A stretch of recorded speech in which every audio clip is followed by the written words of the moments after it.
have no idea, but I know it's old. Cannot really see a name or anything on it. So looks like it was painted black at one time. It's dirty.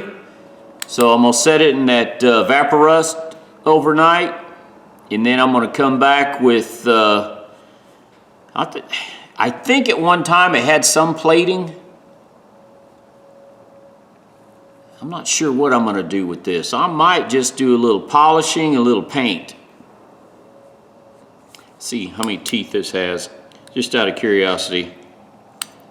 1, 2, 3, 4, 5, 6, 7, 8, 9, 10, 11, 12, 13, 14, 15, 16, 17. It's either 16 or I don't think that's right. I miscounted. 1, 2, 3, 4, 5, 6, 7, 8, 9, 10, 11, 12. All right. Anyway, let me clean this up because I'm screwing up already. I know I'm gonna put this in the vapor rust and then work on this tomorrow. All right, be back. All right, guys. It's been sitting in the vapor rust for quite a few days. I think it was stuck. Quite a few days. Hell, it's been over a week, and I can't remember. I do not remember. Anyways, I set it in some water, and now it's time to clean it up. And I'm not sure the brand. It's got oil hole, and it's got some lettering there. It looks like it was painted black. It had a black finish to it. So, maybe a little plating or something there. I'm gonna run it over the wire wheel real quick and see what we come up with. And definitely when I get done with the wheel, I'm gonna squirt some more, try to get some oil into what looked to be maybe an oil hole. Is that an oil hole or is that the oil? Let's get to the wire wheel.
So what I did, I cleaned it real good, dremeled it.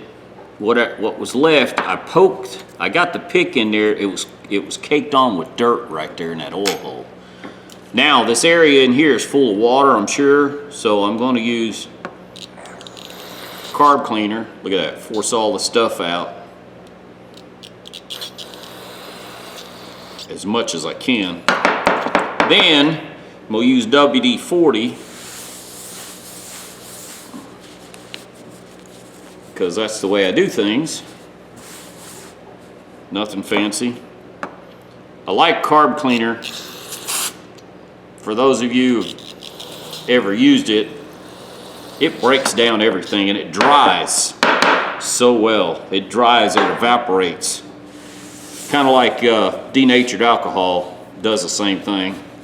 It's just in a spray can, I think. That's just me. You guys don't have to do what I do, but that's what I do.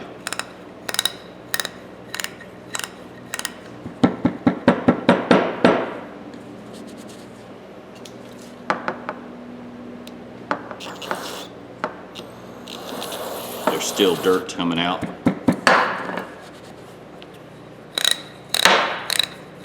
And this wrench is in good shape. I have to go back and look at the beginning of the video. Look at that dirt. I don't remember if this was locked up or not. It doesn't have a name on it, but it does have a patent number, 1802878. I wonder who made that. I'm gonna have to look that up. That's an old number. That's like a 1920 something number.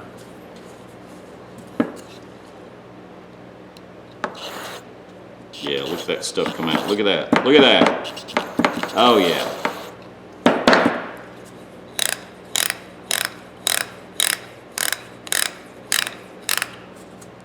So I'm gonna do this for a while and get it to where nothing comes out, and then I'll just flood it with WD.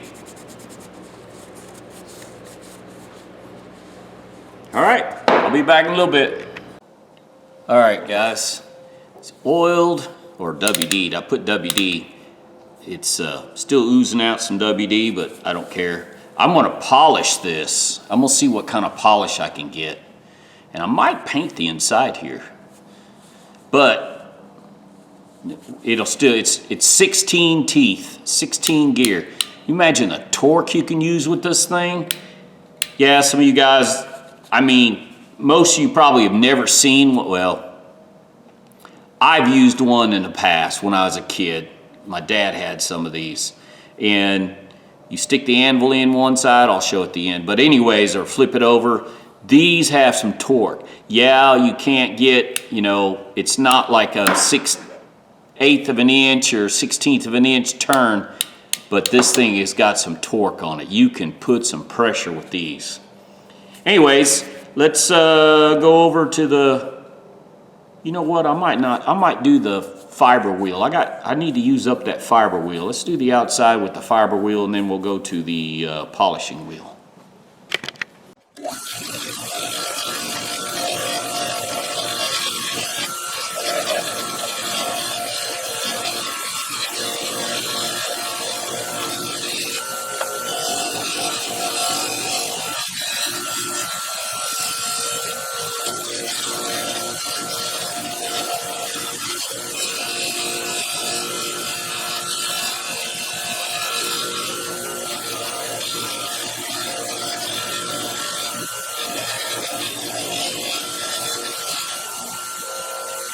All right, guys, I hit it on that fiber wheel, which I think that one might be 600 grit. It does a pretty.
All right, guys, let's see what we got now. Been sitting for a day or two. Hurry up and get this done so I can get some sleep. Well, the problem I got now, I should have remembered how I taped it.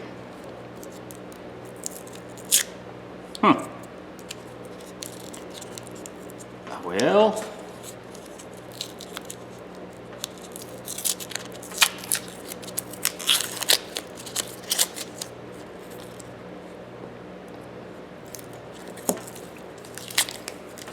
Actually turned out pretty nice, I think. I like this red. This is my favorite color. It's about the same color as a 77 Porsche red, Indian red.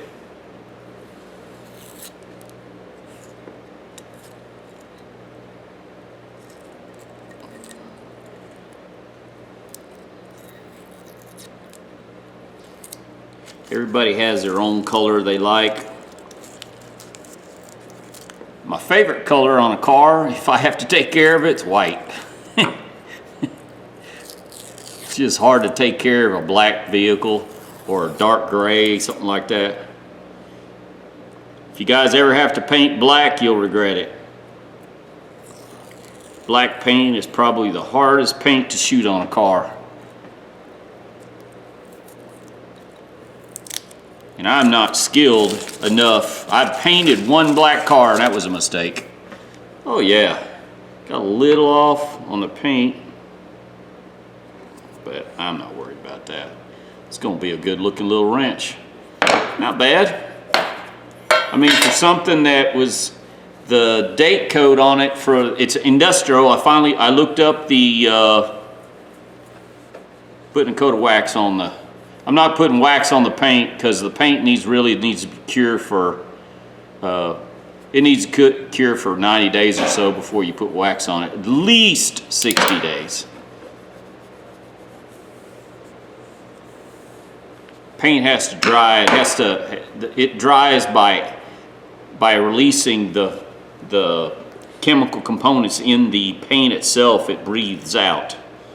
I don't know how else to describe that, but that'll work.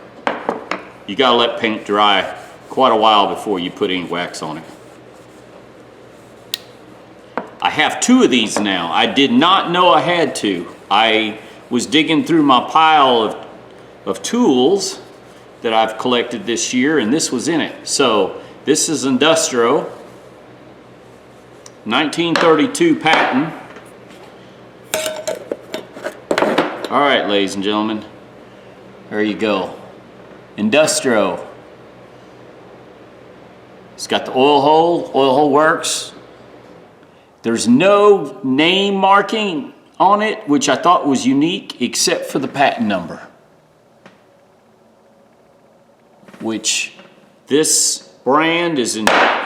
This brand of wrench is Indestro. You just stick your anvil in there. Let me go see if I got a 1/2-inch anvil. Okay, this is the Craftsman, the BE series I did just a couple weeks ago. Yeah, anvil works in it too. So I gotta look. I know I have the long 6-inch anvil. So I need to find some more anvils. And you know what? Hang on.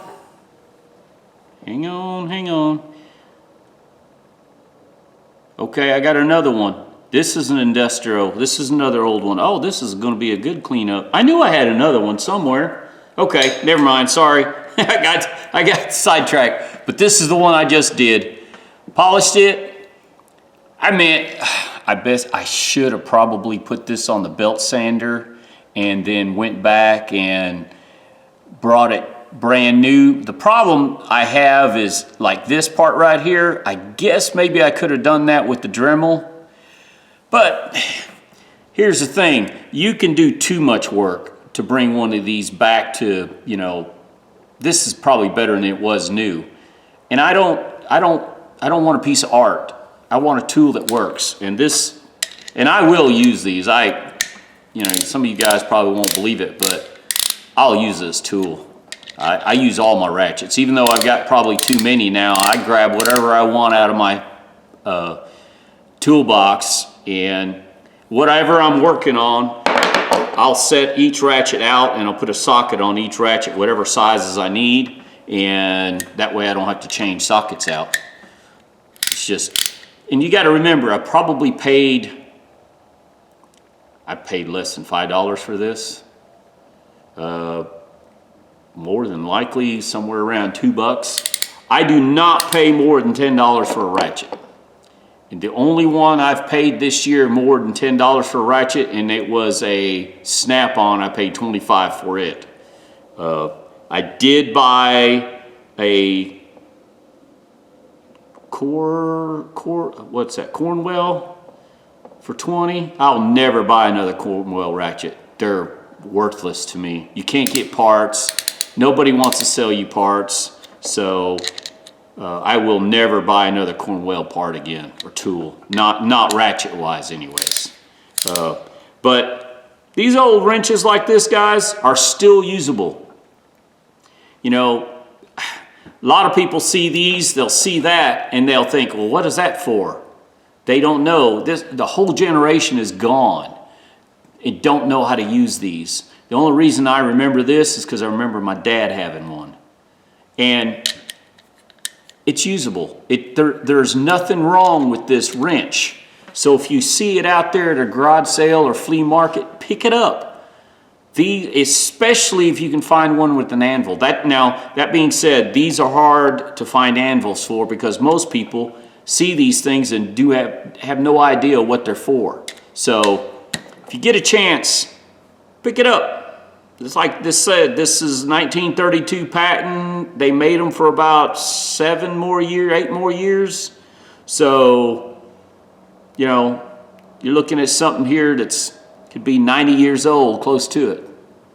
And it's still usable. It's still a good functioning tool. There's nothing wrong with it. In the beginning, it was locked up. It wasn't turning very good.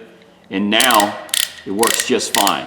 Granted, it's not a 90 tooth where, you know, you have a little bit of motion, but most people do not. If you're in that tight of a spot, you'll have to buy the tool you need, but most people will not be in that tight of a spot. I changed the valves, pulled the heads off of my 2007 Tahoe with tools just like this. I did not need anything fancy, though I needed everything metric. So that's the only, if you're going to use a tool like this, you're going to need metric sockets, especially on newer vehicles. Like I said, all the old junk tools, everything I use to work on my vehicles are junk. Everything I use to work, I make money at work with are junk tools. So I think I'm talking too much. All right, ladies and gentlemen, y'all give me thumbs up, thumbs down, and tell me what you think. The red looks okay, and it's just a good old junk tool. Nothing fancy. There's, you know, didn't cost me a $100 bill. It cost me less than 10 bucks. I think somewhere around 2 bucks actually. So, good used tool for the money. Ladies and gentlemen, have a good day.